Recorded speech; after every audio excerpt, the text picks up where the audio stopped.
All right, we're going to call to order the regular meeting of January 21st, 2026. Madam Clerk, roll call, please. Commissioner Baker. Here.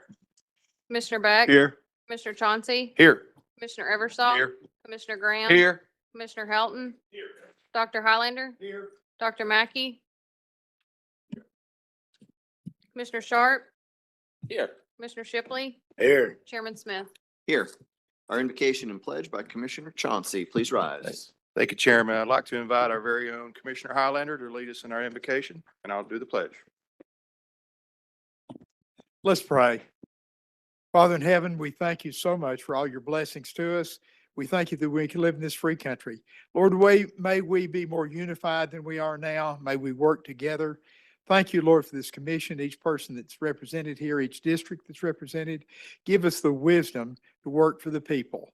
Thank you, Lord, for all your blessings. Once again, in Christ's name we pray. Amen. Amen. Please face the flag and salute. Pledge allegiance to the flag of the United States of America and to the republic for which it stands, one nation, under God, indivisible, with liberty and justice for all. All right, we have no presentations. Takes us down to minutes needing entered and recorded for our January 7th, 2026 agenda and regular meeting. What's the will of the commission? Approval. A motion to approve by Commissioner Baker, second by Commissioner Shipley. All right, still standing. Roll call, please. Commissioner Baker. Yes. Commissioner Beck. Yes. Commissioner Chauncey. Yes. Commissioner Eversol. Yes. Commissioner Graham. Yes. Commissioner Helton. Yes. Dr. Highlander. Yes. Dr. Mackey. Yes. Commissioner Sharp. Yes. Commissioner Shipley. Chairman Smith. Yes. We have one report to enter into the record, Madam Clerk. Will do, Chairman. Thank you. Takes us to resolutions. Madam Clerk, please read 126-19. Resolution 126-19, a resolution to approve and accept applications for notary public positions, the bonds and oaths of notaries previously elected, and the oaths of deputy sheriffs. Move for approval. I've got a motion by Commissioner Baker, second by Commissioner Highlander. All right, so standing. Roll call. Commissioner Baker. Yes. Commissioner Beck. Yes. Commissioner Chauncey. Yes. Commissioner Eversol. Yes. Commissioner Graham. Yes. Commissioner Helton. Yes. Dr. Highlander. Yes. Dr. Mackey. Yes. Commissioner Sharp. Yes. Commissioner Shipley. Yes. Chairman Smith. Yes. All right, Madam Clerk, without objection, please bundle 126-27 and 126-28. Resolution 126-27, a resolution making an appropriation to Sell Creek High School in the amount of $800 from general fund travel discretionary monies as allotted to District 1. Resolution 126-28, a resolution making an appropriation to Saudi Daisy Trojan Fund in the amount of $4,500 from general fund travel discretionary monies as allotted to District 1. Move for approval. Second. I've got a motion, Commissioner Highlander, second by Commissioner Beck. All right, so standing. Roll call. Commissioner Baker. Yes. Commissioner Beck. Yes. Commissioner Chauncey. Yes. Commissioner Eversol. Yes. Commissioner Graham. Yes. Commissioner Helton. Yes. Dr. Highlander. Yes. Dr. Mackey. Yes. Commissioner Sharp. Yes. Commissioner Shipley. Yes. Chairman Smith. Yes. All right, that ends resolutions for committee as a whole. We'll move on to our other committees, Finance and Budget Committee. Commissioner Eversol, you have 4 resolutions, beginning with 126-20, sir. Chairman, thank you, Chairman. Madam Clerk, if you'll read 126-20 record, please. Resolution 126-20, a resolution to authorize the Office of Emergency Management and Homeland Security to apply and accept the 2025 Homeland Security Grant with the Tennessee Department of Military and the Tennessee Emergency Management Agency in the amount of $197,676.95. Make a motion to approve. All right, I've got a motion by, hang on, sorry. Motion by Commissioner Eversol, second by Commissioner Baker. All right, standing. Roll call, please. Commissioner Baker. Yes. Commissioner Beck. Commissioner Chauncey. Yes. Commissioner Eversol. Yes. Commissioner Graham. Yes. Commissioner Helton. Yes. Dr. Highlander. Yes. Dr. Mackey. Yes. Commissioner Sharp. Yes. Commissioner Shipley. Yes. Chairman Smith. Yes, 126-20 passes. 126-21 to read, please. Resolution 126-21, a resolution approving the expenditure of funds in an amount not to exceed $500,000 of awarded CDBG CV Food Insecurity Grant funds for the purchase of equipment and supplies for local food bank partners and authorizing the county mayor to sign any contracts necessary to implement this resolution. Okay, Lexa covered this last week, so make a motion to approve. Second. I got a motion by Commissioner Eversol, second by Commissioner Graham. All right, so standing. Roll call. Commissioner Baker? Yes. Commissioner Beck? Yes. Commissioner Chauncey? Yes. Commissioner Eversol? Yes. Commissioner Graham? Yes. Commissioner Helton? Dr. Highlander? Yes. Dr. Mackey? Yes. Commissioner Sharp? Yes. Commissioner Shipley? Yes. Chairman Smith? Yes, 126-21 passes. 126-22, Madam Clerk. Resolution 126-22, a resolution to allocate an amount up to $750,000 from the Hotel Motel Fund from the fiscal year 2026 budget to support specifically identified projects. Got a motion by Commissioner Graham, second by Commissioner Shipley. Commissioner Mackey? Thank you, Chair. Has those specific projects been identified? Anybody want to address that in response? Mr. Mayor? Curious about the specific projects.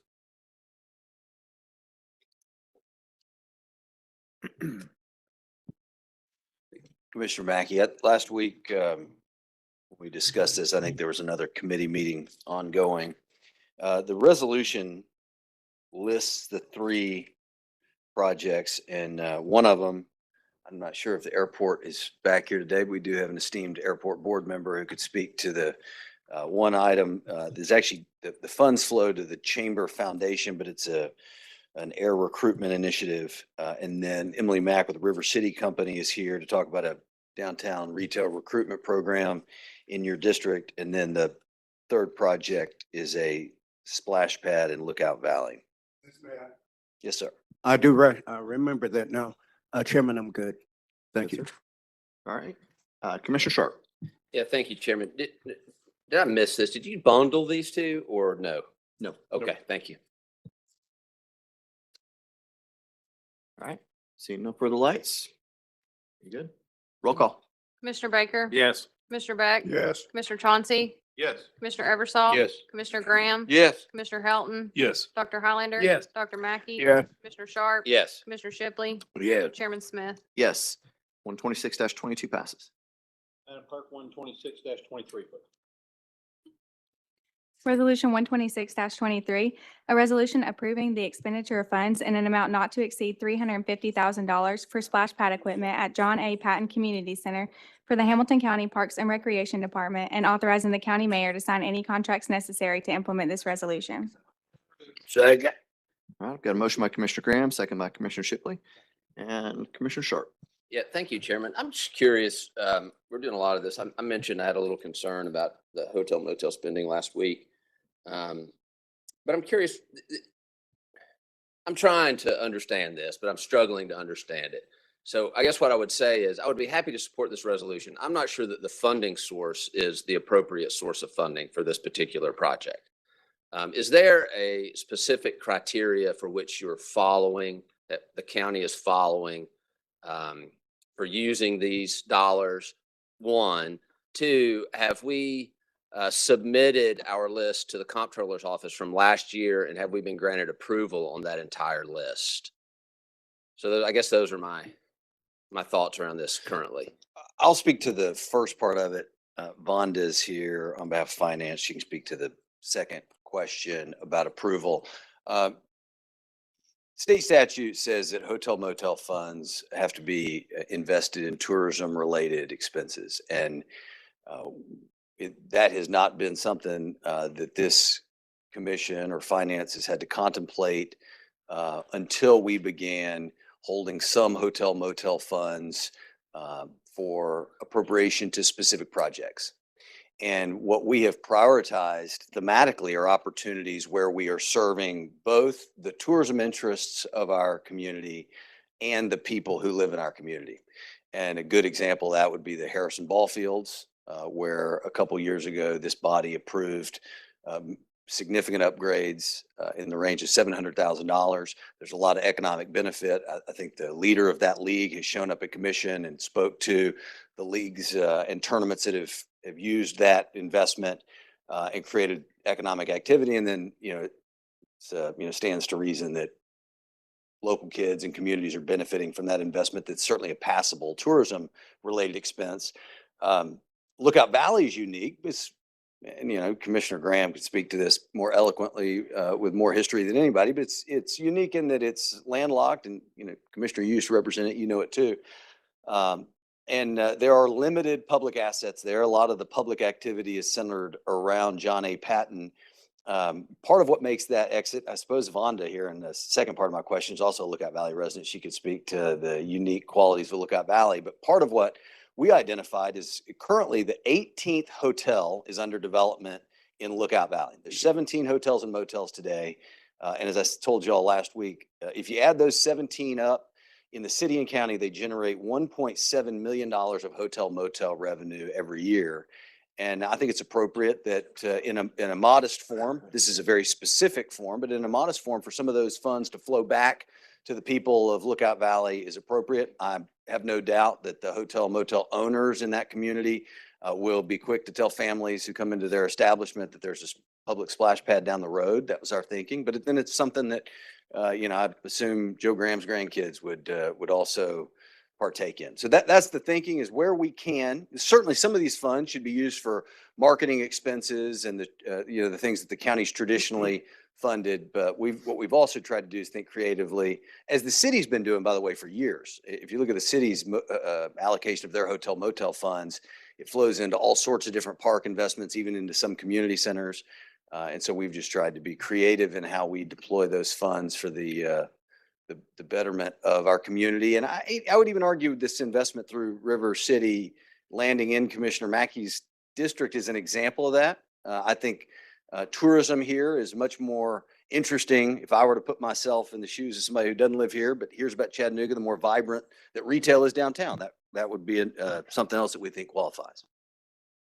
Yeah, thank you, Mayor. I appreciate your explanation there. So have we received confirmation that how we're spending these funds in the last couple of years has been approved by the Comptroller's Office? Yes, we've submitted those reports and they're approved, yes. Okay. Yeah, I'm just a little concerned. I understand that, in a lot of communities across the state of Tennessee, and the one word that the mayor used there is, people have gotten pretty creative with how they use these funds. I think it's a nice way of putting it in some places. And I want to make sure that we're on the safe side of that creativity. Because ultimately it is this board who is accountable for those misdeeds, if they were misdeeds. Okay. I guess I'll go ahead and support the resolution. Thank you. Commissioner Mackey. No, I had said that again. Yeah. The mayor didn't know I had my light on, but the hotel motel taxes, I don't know about Lookout Valley, but I do know a whole lot about Highway 58.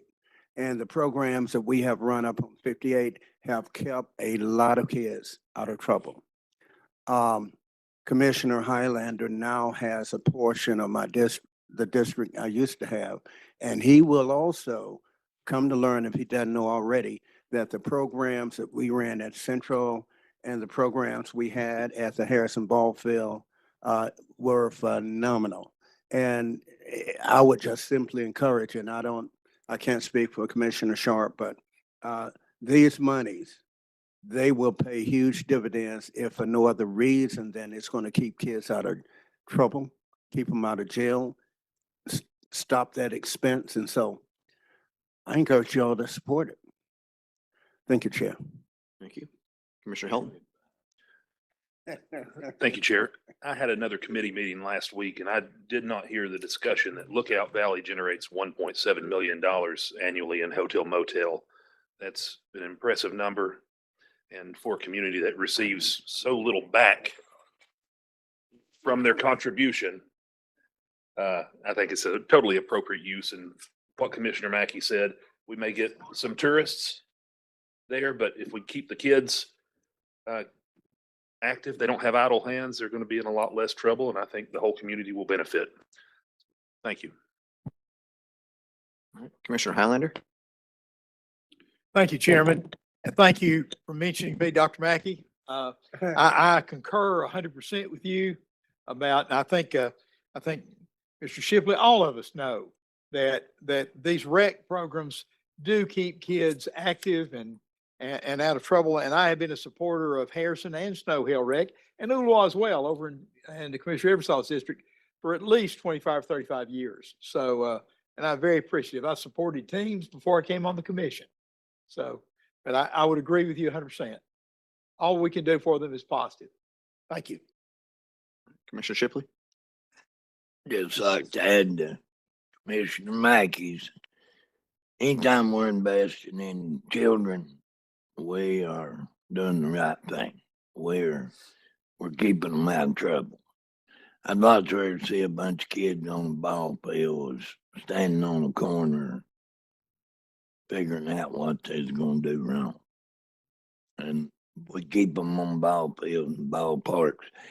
And back to what the mayor said, splash pad out there in the Gap Valley, that mean motels, it's going to sell a lot of attraction from tourists that won't take their children. It's a great idea. We need to put more money in the neighborhoods. As long as I'm on this board, I will promote that every time.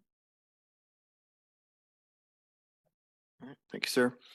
I see no lights, but I do have one follow-up question to my question from last week. I don't know if Mr. Fultz, Claire, one of you. Part of the approval process here is making sure we've got an MOU with the city since this is being built on their property, not ours. Yes, sir. Has that been put in place? My understanding is that we have the language in place and just confirm with the city that my understanding is they're good to go with the language. So we're good. All right, just want to make sure we have that on record. Thank you. No further lights, roll call. Commissioner Baker, Yes. Commissioner Beck. Yes. Commissioner Chauncey, Yes. Commissioner Eversol. Yes. Commissioner Graham. Yes. Commissioner Helton. Yes. Dr. Highlander. Yes. Dr. Mackey. Yes. Commissioner Sharp. Yes. Commissioner Shipley. Yes. Chairman Smith. Yes. 126-23 passes. That takes us to Education Committee. Commissioner Graham, you have one resolution, 126-24. Madam Clerk, will you read that in the record, please? Resolution 126-24, a resolution approving the loan agreement for the issuance of debt by Hamilton County Schools for an energy efficient schools initiative and authorizing the execution of the loan agreement in an amount not to exceed $5 million. We discussed this in committee last week and thoroughly. This is we're responsible for the debt, but the school board will be paying it back over the years with the money that they're saving. It's an TVA grant is what it's about to. And with the savings, it will be ongoing actually after the money's been paid back. So I make a motion to approve.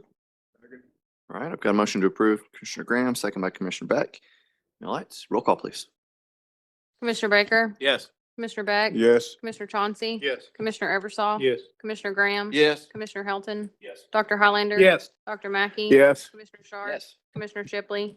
Yes. Chairman Smith. Yes, 126-24 passes. That takes us down to Rules and Legislative Committee. Commissioner Helton, you have one resolution, 126-25. Thank you, Chairman. Madam Clerk, could you read 126-25? Resolution 126-25, a resolution establishing a new compliance structure for Hamilton County government. Motion to approve. Before we do a roll call, I know there are several members on this board who were not able to attend the committee meeting last week. I don't know if we have any lights or anyone who wants to make comment. We do, but let me announce this. We have a motion to approve by Commissioner Helton, a second by Commissioner Graham. Commissioner Sharp, your see your light, sir. Thank you, Chairman. I'm glad that there appears to maybe be some conversation around this. I think in my conversations with the folks surrounding this particular topic, I made it pretty clear where I was with regard to how an appropriate compliance structure should be developed and what I would be supportive of and what I would not be supportive of. And this resolution does not meet my expectations.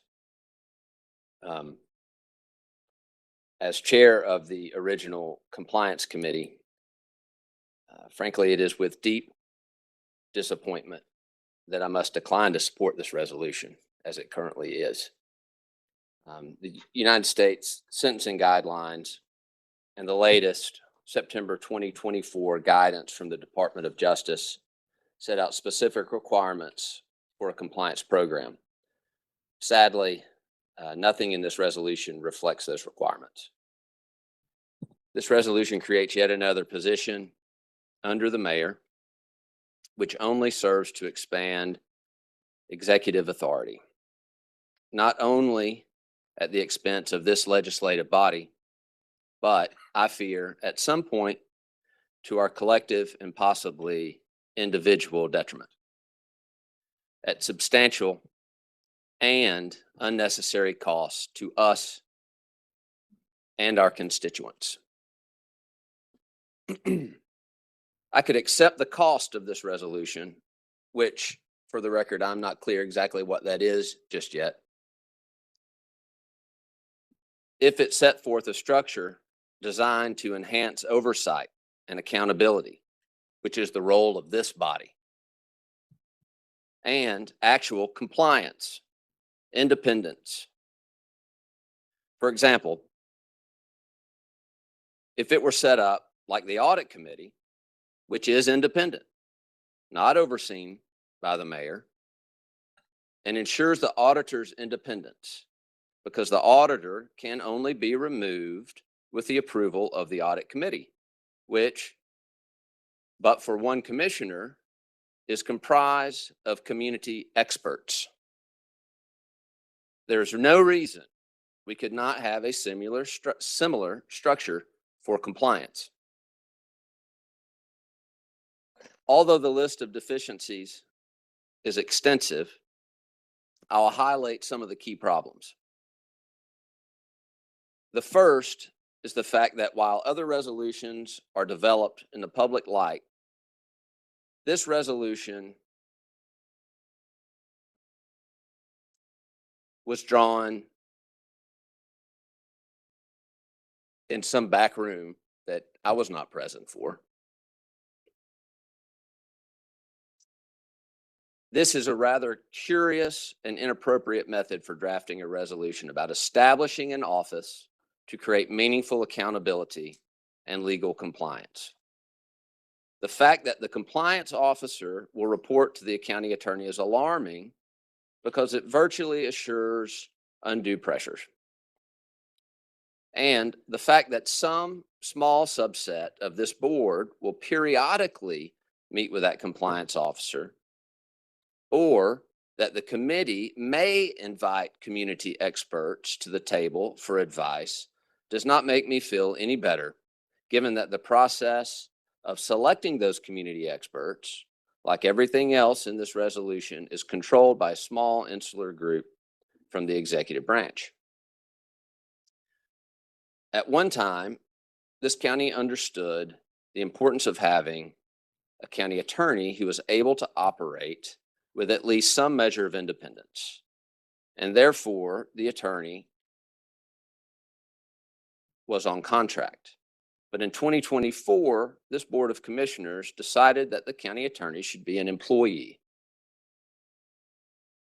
Now, this board is asked to create yet another layer of conflict by placing the compliance officer under the county attorney, a direct contravention of the 2023 guidance on the practice from the federal HHS Office of Inspector General, which stated the compliance officer should not lead or report to the entity's legal or financial function.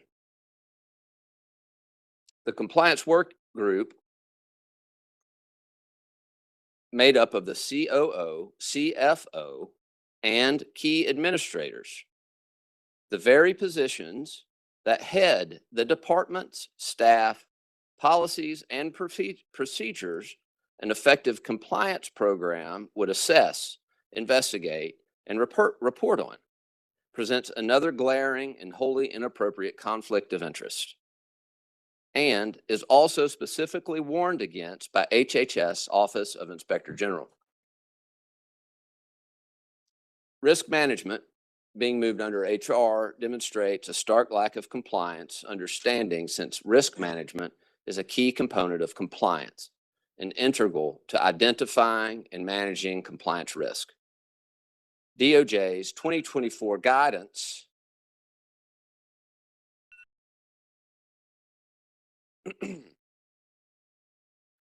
DOJ's 2024 guidance in part directs prosecutors to assess whether an organization has taken a proactive or reactive approach to risk management, the effectiveness of the company's risk assessment, and a process of identifying and managing emerging internal and external risks. The county's risk management department is immediately involved in many of the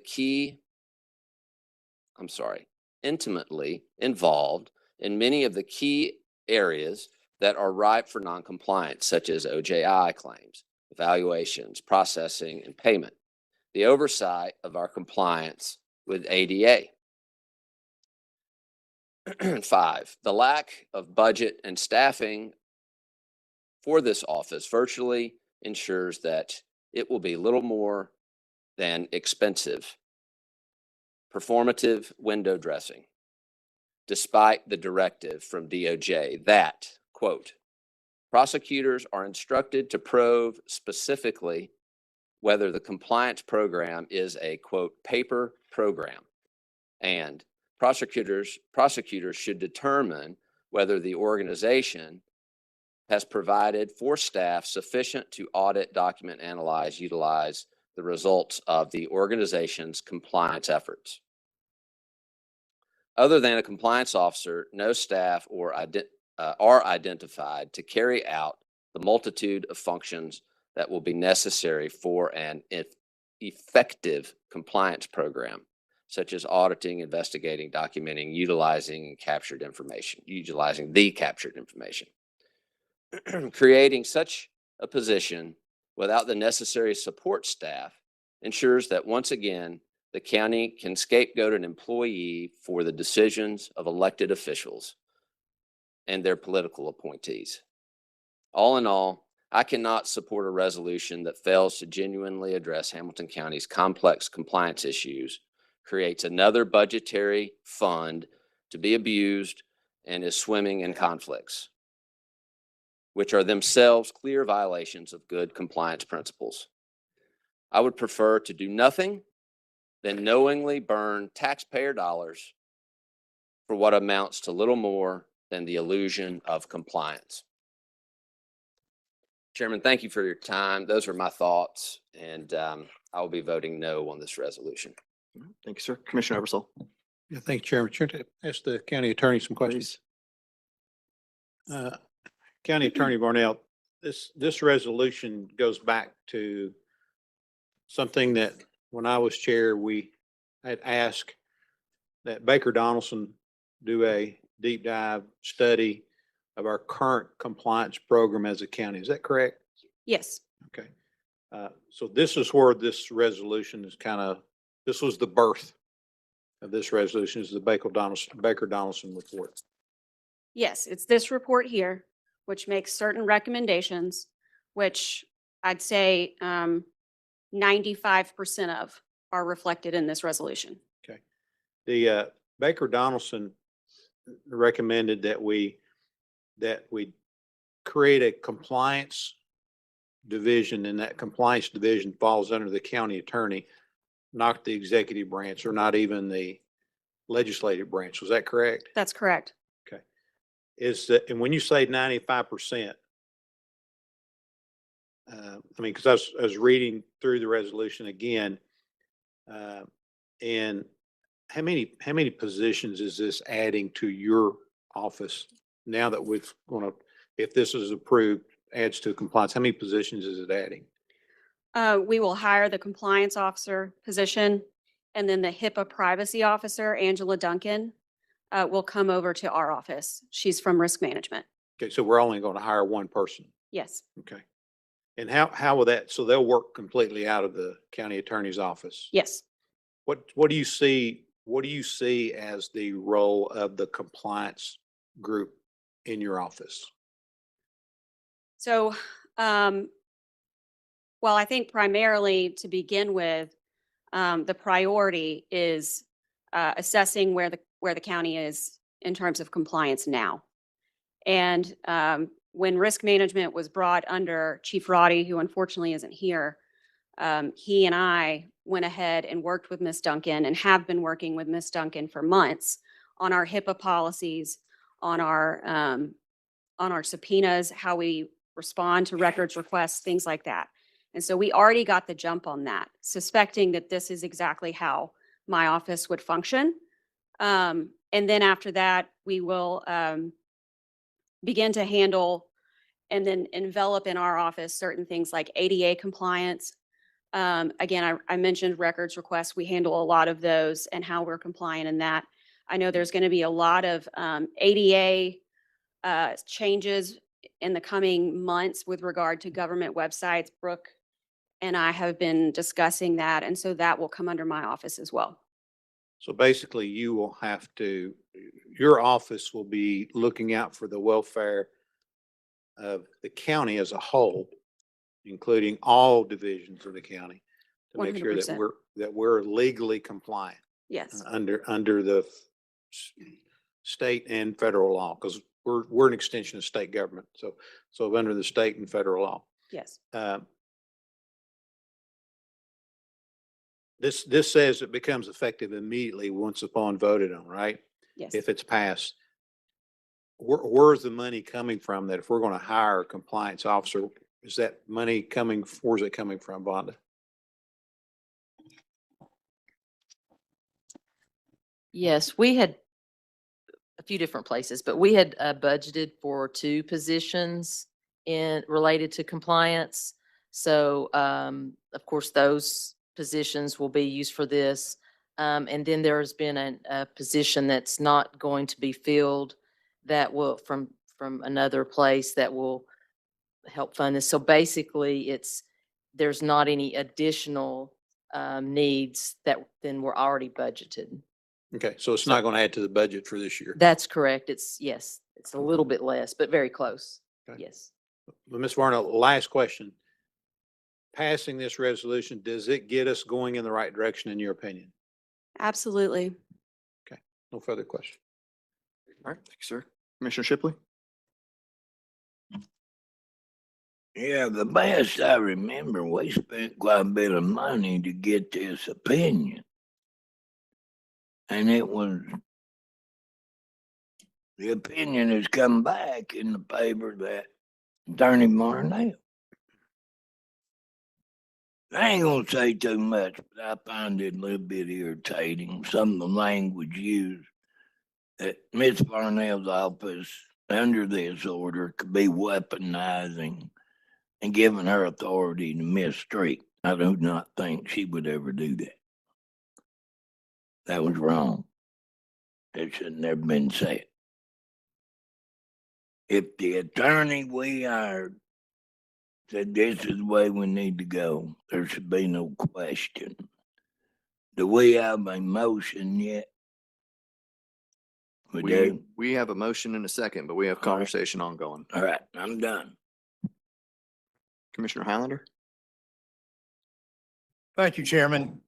Commissioner Eversole covered nearly everything I had, but I was on the original committee and I met with Baker Donaldson, and they brought an expert in this, an attorney out of Nashville who was, and everything she said was just spot on, I thought, legally and ethically, morally, politically even. But the main thing, and I think Commissioner Eversole pretty well stated it, but we are definitely in line with what Baker Donaldson recommended. Is that correct? Yes, and if I may, there's 2 pieces of this that specifically were very large parts of the Baker Donaldson report. The first is the internal work group that we're calling it the compliance work group, which is different than a committee, and you'll see why.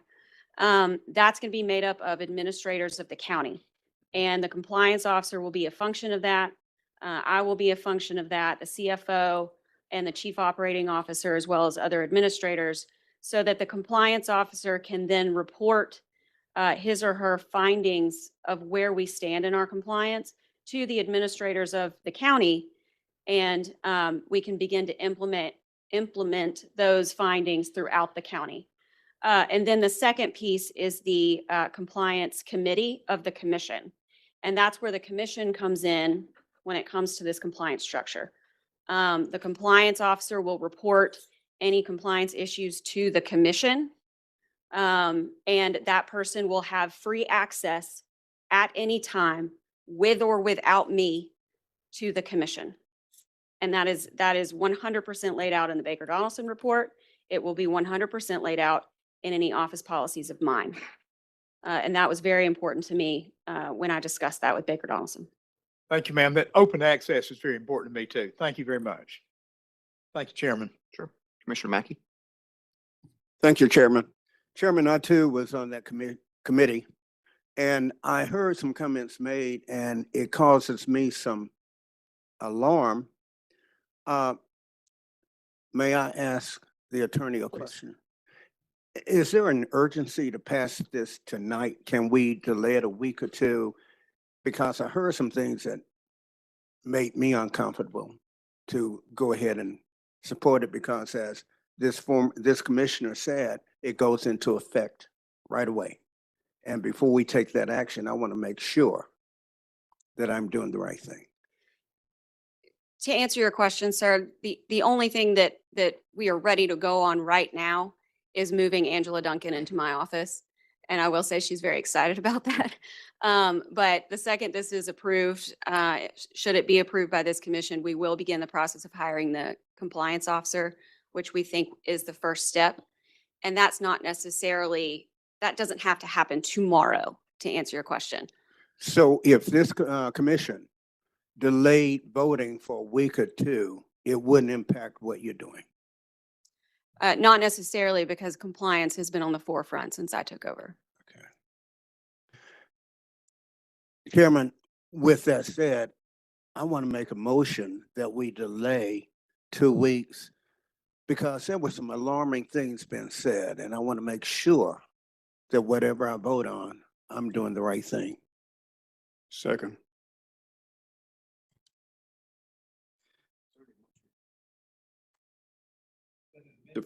Deferral That's an takes amendment. priority. Sir, do you mind if I get to a few other lights before taking that motion, Yes, just to give our please. colleagues an opportunity to Yes, speak? sir. Okay. I do have, Commissioner Mackey, you're talking about a deferral on this item, yes? I've got a motion and a second for deferral, but I am going to go to the rest of these lights. Commissioner Baker, sir. Thank you, Mr. Chairman. Thanks for the Robert's rules. You really very welcome. got those down. How long ago did we engage Baker Donaldson? 2 years? Oh, no, sir, it was March of 2025. So, okay, so we're coming up on a year. How long have we been talking about this? Year and a half, two? How much do we invest with Baker Donaldson? Let me know. $40,000. $40,000. So we brought the best person from Baker Donaldson, which is a huge firm, and we brought the best person in to tell us what we were doing wrong. We've been talking about this forever. Are we in violation of the Department of Justice with this? No. I'm good with voting. I mean, I think we've been talking about this long. We need to get the ball rolling. We've talked about it till the blue in the face. I appreciate the concerns, but I think we need to move. Plenty of time talking. We keep deferring things. Let's move on. Thank you. Good, sir. Commissioner Beck?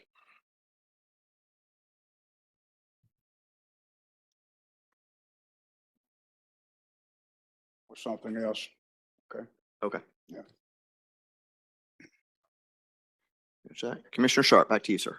Yeah, thank you, Chairman. I just want to point out that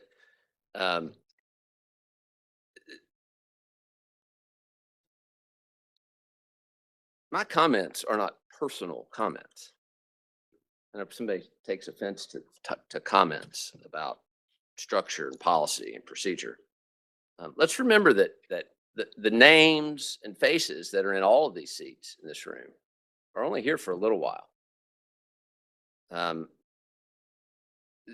The resolution, in my mind, it's not about personality, it's about policy and our posterity and functionality and legality and accountability. So I just wanted to clear that up. And yes, we've labored over this for a long time, far too long. Should not have taken this long. I will say I do believe that this resolution is a compromise to the recommendations. I do want to ask one question though. If our attorney is responsible for compliance and we are found to be out of compliance, who will defend us once we're found out of compliance? If we happen to be in court at some point in time. Madam Attorney, do you have a?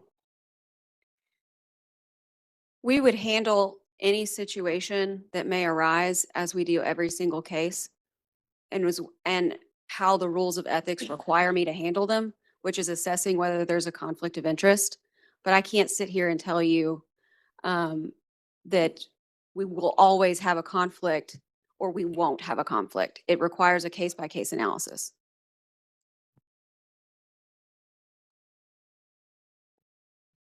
Thank you for the time, Chairman. Commissioner Mackey? Thank you, Chair. Chair, in light of what I've heard, and they're right, we spent a lot of time on this, and we did get what I think to be among the best to make recommendations.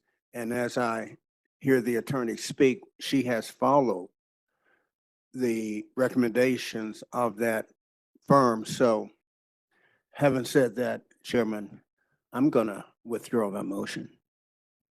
Commissioner Beck, you were a second. Are you good with that? All right. Thank you both. I see no further lights. We have a motion by Commissioner Helton, a second by Commissioner Graham. We do have somebody from the audience that would like to speak. If you would, please name and address for the record. You will have 3 minutes.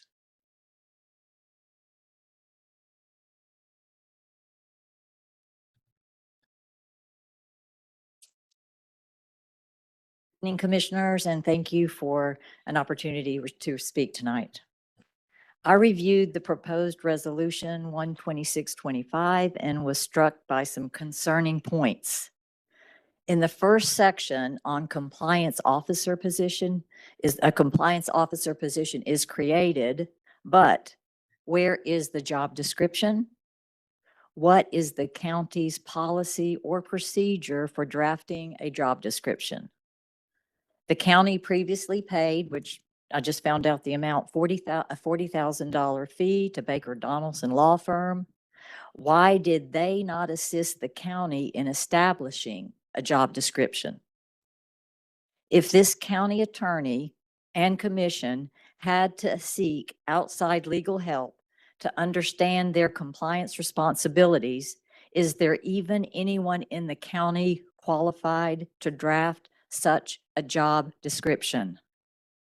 Without a well-drafted job description, how can taxpayers be assured that the lack of clear parameters will not result in this becoming just another highly paid position in the administration for which county taxpayers foot the bill with little return on investment? In doing some research on compliance, it strikes me that under most compliance structures, the compliance officer may report to the CEO, which in this case is the mayor. But there's an important difference because in a corporation, the board of directors, which would be the commission, can remove the CEO for misconduct or failure to perform. I don't think this body has the power to remove the mayor. Since the commission cannot remove the mayor and the compliance officer would be responsible for investigating the mayor and departments and staff that report directly to the mayor or his political appointees, this seems highly inappropriate, like a fox guarding the henhouse. I am concerned about this body's continued approval of an ever exploding administrative budget, which from what I can see has yielded little value to the taxpayers of Hamilton County. But 3 deputy mayors and a COO, each making 6-figure salaries, and some with county-provided benefits, doesn't provide housing, jobs, improved infrastructure, public health, or transportation. This resolution lacks any real details such as job descriptions and budgets, and creates yet another vaguely defined position under the mayor that looks like it really belongs under the commission. Thank you for your time. I think my buzzer went off. didn't finish, but I hope that, Thank you, Ms. Lennon. I hope that this will be rejected. Thank you. Commissioner Helton, this item is in your committee. I'll give you the final word here before we vote. Thank you, Chairman. In the document that county government and the commissioners have available from Baker Donaldson, it does spell out a job description. It's not something that was put into the packet because it is, quite frankly, an attorney-client privilege type of thing. It's not something that we would generally publish. That entire document, I think we could probably publish the job description, the requirements for it. I don't think that would be in violation. But just so the commission knows, it is in the document from Baker Donaldson.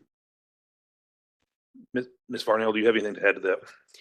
Yes, sir. It is a proposed job description for a compliance officer that was recommended by Baker Donaldson. I've worked on a draft one for Hamilton County. I'm happy to circulate it and publish it. However, I didn't want to do so if this was not approved. You good, sir? All right. Madam Clerk, roll call. Commissioner Baker? Yes. Commissioner Beck? Yes. Commissioner Chauncey? Yes. Commissioner Eversol? Yes. Commissioner Graham? Yes. Commissioner Helton? Yes. Dr. Highlander? Yes. Dr. Mackey? Yes. Commissioner Sharp? No. Commissioner Shipley? Yes. Chairman Smith? Yes. 126-25 passes. That takes us to Public Works and Zoning. Commissioner Highlander, you have one resolution beginning with 126-26, sir. Thank you, Chairman. Madam Clerk, would you read 126-26? Resolution 126-26, a resolution to rezone from A1 Agricultural District and R2A Rural Residential District to C2 Local Business Commercial District with conditions for the property located at 2425 and 2501 Set Creek Road. Thank you, ma'am. This is in Commissioner Baker's district, if I'm correct. So, sir, if you have any comments to make, we'll let you feel free to make that. Is the applicant here? Would you come up and make a statement, sir? Is there opposition here? No opposition. Would you like to make a brief statement? No, we are looking to get this resolution passed and hopefully. Let me get your name for the record, please. Tim No Bohr matters. at 2425 Suck Creek. Thank you. And we are looking to get this resolution passed and move forward with this. Thank you. Commissioner Baker, do you have any comments or questions? Can we get a motion in a second to have before discussion, please? We'll do that first. Do we have a motion? Do we have a second? Second. Do we have a motion and a second? I've got a motion by Commissioner Graham, second by Commissioner Sharp. I have no light, sir. Okay. Any comments, Commissioner Yeah, Baker? just say I met with the applicant. There's no opposition. I approve. Okay. Okay, let's call for the vote, ma'am. Commissioner Baker? Yes. Commissioner Beck? Yes. Commissioner Chauncey? Yes. Commissioner Eversol? Yes. Commissioner Graham? Yes. Commissioner Helton? Yes. Dr. Highlander? Yes. Dr. Mackey? Yes. Commissioner Sharp? Yes. Commissioner Shipley? Yes. Chairman Smith? Yes. You may proceed, sir. Thank you. We appreciate it. 126-26 passes. It's the last item on our agenda. We'll move down into announcements. Commissioner Shipley. No announcement. All right, Commissioner Baker. Yeah, just a couple brief things. The mayor alluded to the airport, and the president's mom had a very significant surgery yesterday. She's doing well, so I'm sure we all send our best wishes to April Cameron for her mom. And I'd just like to, comment that we lost great person, what was it, yesterday? I think it was yesterday. And Tommy Brown. She was a real trailblazer and, our, sympathies go to her relatives. Thank you. Thank you, sir. Commissioner Mackey. Thank you, Chair. I hadn't talked to Commissioner Baker, but this 2:30 this morning, Dr. Brown, a member of my church, she passed. And she's been a giant in this community. And I do plan to bring a resolution next week where we recognize and honor that lady. Thank you, Chair. Thank you. Commissioner Beck. Thank you, Mr. Chairman. We certainly owe a lot to Dr. Brown, especially the framework of the city government. And we just look forward to that resolution and supporting Commissioner Mackey on that. Second, we're going to have a challenging weekend weather-wise. And I had asked Chris to give us a few words on our preparation for this kind of weather that's coming our way. Chris, Mr. Chairman. Thank you, sir. Chief Chairman. We just met at the EOC, probably about 100 people in there. A lot of preparations are underway. The Highways Department got a really good plan for the county roads. CD's got a really good plan for the city. We also had Easter Ridge. We had most of the municipalities in there as well, and all of them have got plans. I just got off the phone with TVA Dams. Want to make sure that the roads are open to the dams if possible. We had TVA nuclear plant there, trying to make sure the roads are open so everybody can get into the nuclear plants, which may be a challenge. Right now, the models are showing a lot of different things. What we just learned is they really need 48 hours for the short range models to tell us what's really going to happen. Brian Smith is contracted to our office. He gives us the local perspective after we hear Morristown, and we also hear Atlanta, Peachtree City. So we got those forecasts looking all together. He thinks that there's a really good chance the air is moving north and we're going to miss all the snow for all the snow levels. Like my wife, she's mad about that, but I'm happy. I'm still like a field goal kicker trying to lean the kick more to the other way. I want it to go north and all the ice and everything to stay away from us. And we're kind of under a snow dome and blessed here, and it may work out this time, so we may get rain. Probably though, Saturday morning, according to Brian Smith, it may start out as freezing rain, and we may have that till about 2 o'clock, and then it'll turn to rain later that day. But that morning, we could have some significant issues, and then it's going to get down in single digits Monday and Tuesday, so some black ice and things like that to look forward to. But I just got off the phone with us. This guy lives in Middle Tennessee, and they're expecting to get really some major problems. The long range models were showing we could get 24 inches of snow yesterday. We could have got 1.25 inches of ice if it hadn't have shifted like it did today. So we're hoping that holds true and it does that tomorrow. We'll have a better idea tomorrow at 2 o'clock if it's going to stick to that or not. But pretty much most of our state's going to have a major weather event. We may be spared. And so we'll be very blessed if we do. But if we don't, we're prepared. We've looked at everything from keeping the hospitals open. We've got Power Board has 86 crews standing by, ready to go to try to keep power going. Because if you lose power, after a while you lose water. If you lose water, hospitals can't run their chillers. McCamey Animal Center, Hampton County Humane Society, they can't water the animals. So it goes from something that minute, which is not minute to the animals, but to people in the hospital having surgery. There's a lot of issues to think about. So it's been really good for us to do a lot of planning. And I think we had a good team there today with a lot of really good plans and talked about a lot of topics we wouldn't have thought about. So we're ready, but the weather, if I could tell you exactly what it's going to do, I'd be a rich person, wouldn't be here now. I'd be in the Bahamas or somewhere. So that's the best we got. That sounds like an answer of somebody that's talking around it, and that's what I'm doing. I don't know. Thanks, Chris. Mr. Chairman, my committee did not meet, have an emergency meeting, but we did. I did ask a committee member if he had any questions for Mr. Adams at this time. Gino Shipley. I'm like you, Chris. I hope we dodge it. Most people don't understand the cost of an event like that. A lot of money and safety issues. So maybe it'll go away. Thank you, Mr. Chairman. That's Good, it. sir. All right. Commissioner Sharp.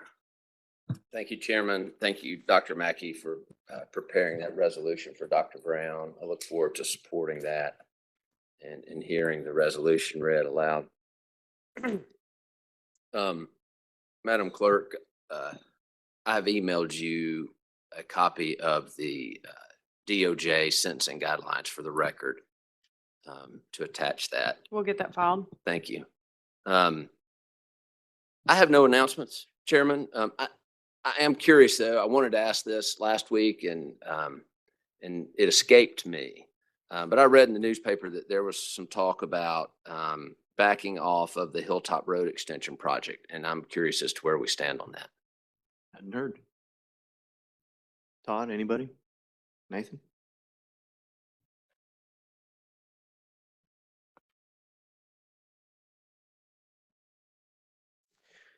Commissioner, we're just trying to take a cautious approach at this point in time. Obviously, we backed off of the land swap proposal, so we're trying to look at all options and just make sure we that we are using taxpayer dollars to their best ability. And so we've met with our engineering group, and we're looking at an alternative list of projects that we could propose if that's the direction the commission wants to go. But we're still studying it.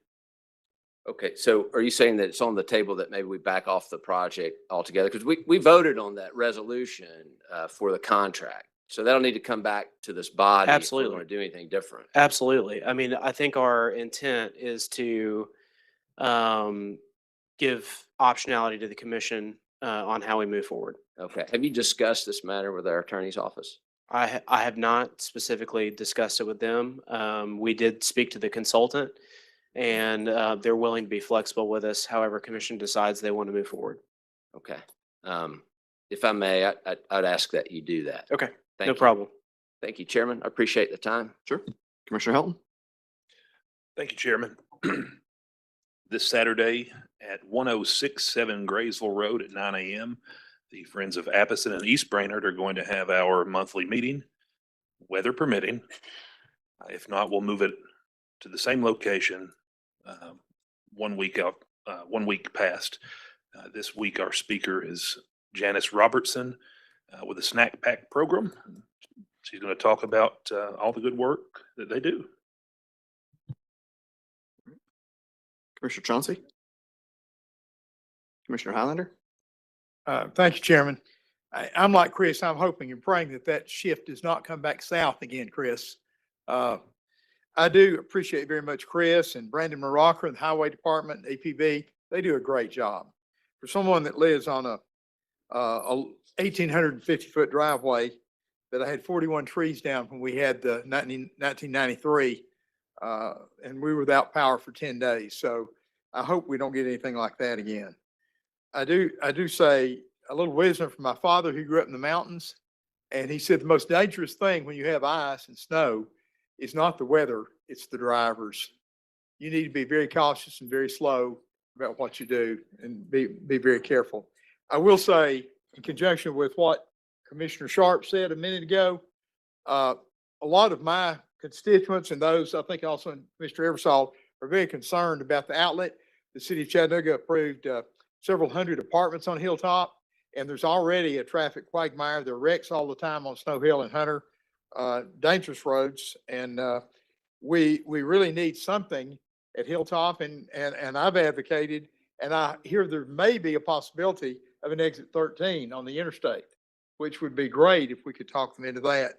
But for safety issues, we really need that. We really need more access to the interstate from that end of the county. Thank you, Chairman.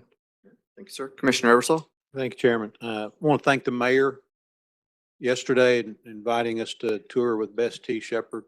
I tell you, Dr. Lane, the leader in that school, she's remarkable, and she's a remarkable lady, and she's a true ambassador for those students. And when you walk through the school and see her interaction with kids just walking by, I mean, it's just amazing. There were some opportunities as far as structural things, I guess, Tucker, hopefully we're working on. A couple things I'd ask you to kind of get some tests done, because don't think we've building that old. We've got to really make sure we're looking at it, continued in the school system as well. That mean that school system, the maintenance program, and we've got to make sure we stay with them. If they don't, maybe we need to get them one. So we give them enough money. So maybe needs to be a maintenance program of the schools. I had a constituent email me and asked a simple question. They were at the election commission and wanted to go to election commission meeting and wanted to know, why is it not live streamed? I thought, I had never been asked that before. And I thought, that's not a bad idea. And this lady asked me, she says, why do you think of that? And I said, well, I don't know. But it'd be, is that something, Ms. Varnell, is that something we can do or something we can request? I don't know. I mean, I really don't. I don't know the answer sitting here, but I'll look into it. Okay. All right. And then met with Vonda, thank you. And Tucker, thank you. We met before commission meeting. Budget hearings were actually going to start in March. And I said this, I guess, about a month ago, but we're starting to get some folks bringing in or sending in their budgets for the new fiscal year. And but our whole goal is that we take advantage of March, the 4 o'clock meetings, that maybe we get a couple of budget hearings done before 4 o'clock meetings, and get them started early enough so that we're not jam packed in the months of April and May. But we're looking at doing that in March. So thank you, Vonda. Thank you, Tucker. Appreciate it. And that is it. Commissioner Graham? You call that March Madness, right? My condolences to Dr. Brown's family, and I've known her for many years as well, probably not as some of my colleagues, but wonderful lady. I've worked with her on a few things, and she's a wonderful lady. I'm sorry for her family, but we all know that she's in a better place and doing better. Dr. Mackey, thank you for bringing that up, and I would be honored to support whatever you bring forward to honor her and her family, and I'd love to be a part of it. Last Saturday, I volunteered at the National Cemetery to pick up the wreaths, and I got there at 8 o'clock, and there was already hundreds of people there. By 9 o'clock, all the wreaths were already at the road and swinging around through there, and they were picking them up with the trucks after that. So my message today is to all the volunteers: thank you, thank you, thank you. That made it so much better that there were so many people there. But what it really amazed me was there was a few teachers that were there, and the teachers brought their students. And as they were picking up the wreaths, because I ended up in a group of them. I don't know how I did, but I ended up in a group of them. But as they were picking up the wreaths, they started reading the names and the years and the dates on the tombstones. And it was very, very, it was like a blessing. I seen these children just talking about these different age groups and how they were doing this and how they were doing that, and how they fought for this country. And it was just amazing. I mean, I felt heartfelt by those students that were basically out there having class, and it was really good. And Chris, don't call that weather off. My wife has bought a whole lot of groceries. She's ready to go. And I think I'm going to just snuggle up with her and eat all weekend. So thank you, Mr. Chairman. All right. Thank you, sir. Commissioner Mackey, I see your light. Thank you, Chair. Chair, I've listened to other commissioners make reference to Dr. Brown, and instead of me individually bringing that resolution, I wonder if there's a way that the commission as a whole can bring that resolution to this body without violating the rules. We sure can. We can. Absolutely. We'll do it that way. Thank you. Thank you. Attorney Varnell. Mayor Walt. Chairman, thank you. Thank you guys for your continued partnership on a whole lot of different fronts. And Commissioner Eversole, enjoyed our time together, and hope that, a year from now, we can point to some specific improvements and projects over there at Best T. Shepherd, which I think we identified as the 4th oldest school facility still in use. Felt like I should come back up here after some of the comments that were made, that there was public comment after the compliance discussion. I heard some of that discussion down in the office. The public comment became more of a partisan rant than it really was commentary on the compliance resolution. And all of you have had an opportunity to work closely with my staff. Some of us are more likable than others. I think you all recognize that we play a role. We work diligently. Kathy Lennon served our county on the school board at a time when it is not partisan. It's very evident by her commentary today that it's political season here in Hamilton County. And I just want to point out her reference to 3 deputy mayors. I have 2 deputy mayors. You all work closely with them. Corey Guerin, doing economic development work, has served taxpayers particularly very well. But Tucker McClendon is the other one. And Kathy knows Tucker. She married Tucker and his wife. I think it's good when we call people by names, when they're not just political figures or a punching bag, but they're people. In Tucker's case, a person who served very passionately on the school board, chaired the school board, youngest school board member, youngest school board chairman in the history of our county. He fought day in, day out for better school facilities on behalf of taxpayers and working in collaboration with each of the 11 of y'all. He's managed personally many of the 90+ deferred maintenance projects that this commission has funded, an unprecedented investment in public education in every part of the county. He cares deeply about the work that he does. And then there was another reference to a COO, but not just any COO. The COO of the county is David Roddy, who I consider to be the most dignified public servant that this city or county has seen in a long time. Not in his role as COO, but in his role as an incredibly adept and trustworthy Chattanooga police chief, a person who rose above all political affiliations. Nobody would have even known what his political affiliation was, maybe until he joined our team. And so you're welcome. In fact, I invite sometimes criticism of the work I do. The work of our staff is certainly open to criticism. I would say, first of all, get your facts straight. If you choose to criticize this really hardworking team, I'm honored to go to work with them every day, and particularly a person like David Roddy, who serves this county above reproach. Thank you, Mayor. I don't have a particular announcement, but I do have a thank you to hand out to my colleagues up here for a interesting purpose. This is the first time that I've had that many cell phones going off up here during a meeting.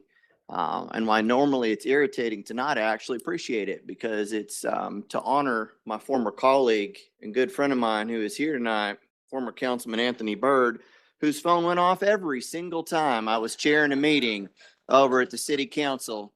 And I just thought, it's something in the air. I was watching to see if you turn yours off during the meeting, but it looks like you might have had it off. So let's leave that on a funny note, ladies and gentlemen, but thank you very much. Commissioner Baker, did you have a comment before we go to the public, sir? I'm so sorry. My former colleague, Catherine Jeter, welcome. Glad to have you here. And I apologize for needing a little boost to get that out there. So welcome. Glad to have you here. Thank you, sir. At this time, we will move to the public. Any discussion other than zoning? Start with your name and address for the record, please. You have 3 minutes. Thank you, Commission. Good to be here again. My name is Jeff Meldal. I live in District 11 in St. Elmo.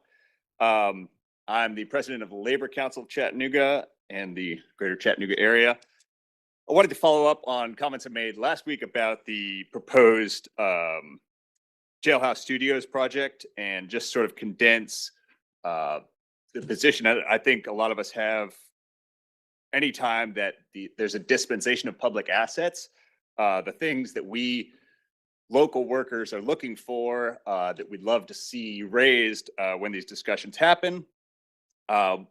First of all, we want to ensure that there's enough time given to consideration of these things, that they don't come out of the black box and then quickly go to a vote before the public has had a chance to digest. And when we are asking the contractors questions, or the developers rather, are we asking about targeted hiring numbers, both for the construction and the operation? Are we ensuring that there are targets for apprenticeship ratios during the building process, and that when the facility is operational, that we have concrete pathways for students, young people in the community to access those jobs that are the reason that we're giving away these public assets, whether it be, in this case, a lease of a building, or a pilot or a TIF. And I know that state law precludes requiring things like local hire, but we're still allowed to ask hard questions. We're allowed to ask developers their intentions about hiring locally. And I believe with minimal prompting, prolific local developers like Urban Story can be easily encouraged to see that keeping money in the community is a high priority for the commission, for the city. And anytime we're assisting a project with public assets, the expectation should always be that we're going to try to keep that money in the economy when we're doling it out to contractors. The other thing we'd like to see is like a timeline for bidding so that local contractors have a chance to get their hat in the ring when these projects go up. There's people who are championing the bit. Work needs to be happening. Work needs to be had by local workers. And when these things are coming down the pipeline, if we can get a foot in the door, we can get our local contractors tipped off, hey, this is going to be happening. It's right in our backyard. Let's get that work. So I'd be happy to follow up with any of y'all. Thank you for those who have followed up, and I'm fully available. Love to discuss these things and how we can make a more successful policy when we're dispensing with public assets. Thank you.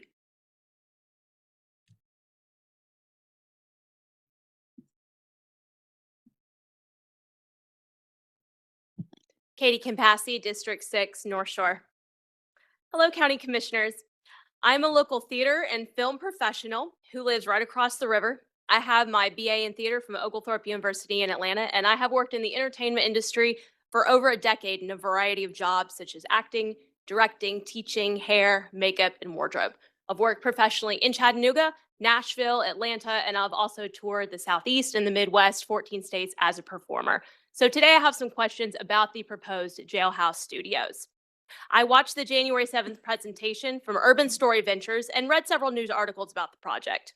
As a local industry professional, I have questions about the mention of hundreds and hundreds of jobs which will supposedly be created. Once construction and renovations are completed, what jobs exactly will be created for local workers in the entertainment industry? Some of these positions in film and theater could include, but are not limited to, riggers, gaffers, grips, lighting, sound, electrics, carpentry, hair, makeup, directors, editors, Steadicam operators, first AD, second AD, production assistants, and script supervisors. This is not a complete list of the jobs that are typically on a film or theater job. Unfortunately, Urban Story Adventures has made no mention of hiring these positions or of any specific jobs for entertainment workers. So my questions are, will they hire these positions for their studios and proposed amphitheater? Will they hire local workers or choose to outsource from larger markets? How will they advertise for these positions, and how will a local worker apply? How many jobs will be long-term? How many will be short-term? And what will be the salaries or day rates of these positions? There's also the subject of AI usage in the project. Many have said AI is a tool, and others have said AI eliminates jobs. Well, both can be true. If Urban Story Ventures plans to create backgrounds with AI, as they mentioned in their presentation, the commission does need to know that this would eliminate many jobs on set, such as locations, greens, art department, props, and set decorators. There's also the possibility that they intend to render complete scenes with AI, which would eliminate every single position on a film set, and thus would mean that no jobs would be created for film workers. Commissioners, the local workers and community members of Chattanooga ask for details and transparency from this project. This could be something that brings more entertainment jobs to local workers, or this could be an opportunity for only a few men to benefit off of AI while making vague promises that they do not intend to fulfill. Thank you for your time.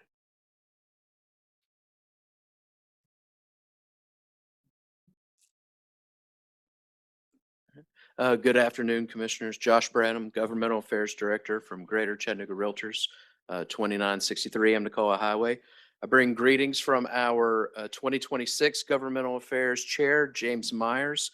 We have the best Realtor volunteers, and occasionally we even let them sell real estate. So that's what James is doing today, but he told me to pass along his greetings to you all. I'm here to pass along something I know you all have been waiting on with bated breath, the 2025 housing statistics for Hamilton County. I gave you all a copy of those, but just a couple of highlights. For the year 2025, there were a total of 8,262 listings for Hamilton County, which is a 6.5% increase over 2024. So there was a 6.5% increase on inventory. The closed sales were down slightly at 1.4 sales. So there was a slight decrease in sales, but again, that new listing went up 6.5%. Median sales price was a modest 3.2% increase over the previous year at $390,000. Days on market increased slightly to 47 days, and that is up from 40 days. So you can go over that data more in depth on your own time, but I'll be happy if you all want more localized data for your particular areas. I'd be happy to provide those. And as always, thank you all for everything you do. Thanks.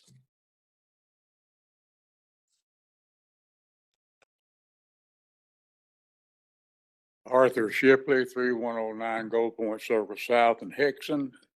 I want to know why that Hickson does not have a household trash disposal unit. You got us going to Birchwood, 70 miles round trip to get rid of household trash and pay the city of Chattanooga to get rid of it. Second part of the question, development and residential development in this area in Hamilton County. Why hasn't there been an environmental impact study made on all the development, present and future? Thank you.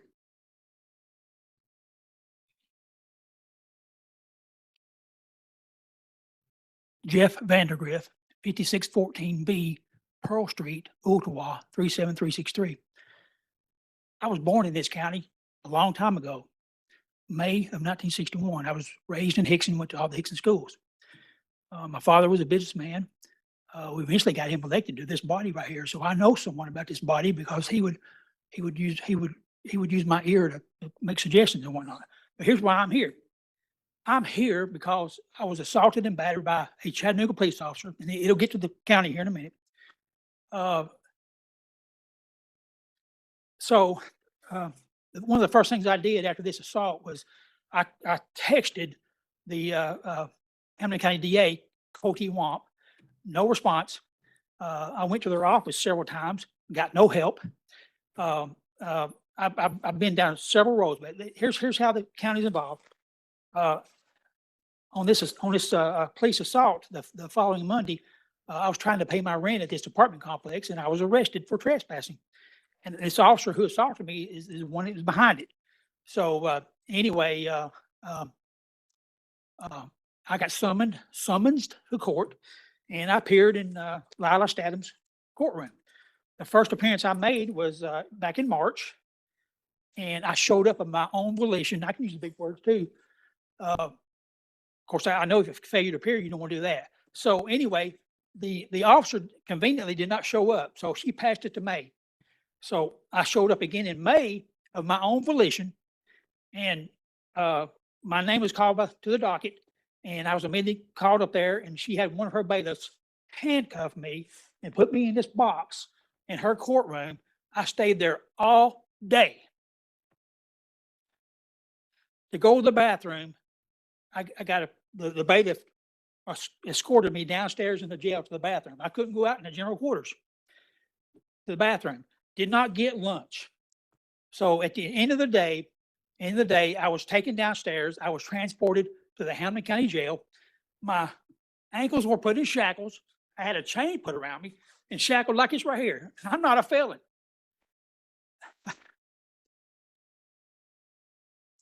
This judge this judge, I know where she came from. She came from the DA's office. She was an assistant district attorney appointed by former Governor Haslam. And I'm going to say this, and I'm not just throwing an accusation out there, but the DA's office was complicit in this right here, and the egregious behavior she exhibited toward me. Now, I went to my commissioner here, Jeff Eversole, District 10, and all I got from him was apathy. Apathy. You could care less about my situation. So my time's expired, and I just want to make this public, where I've been through the system and how I was treated, and I'm not a felon and I'm not a criminal.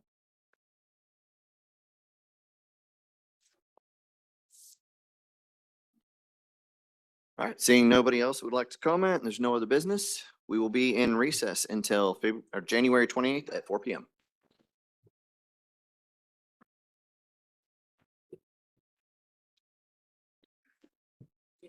Jeff, come back in. Get that gentleman to come back in.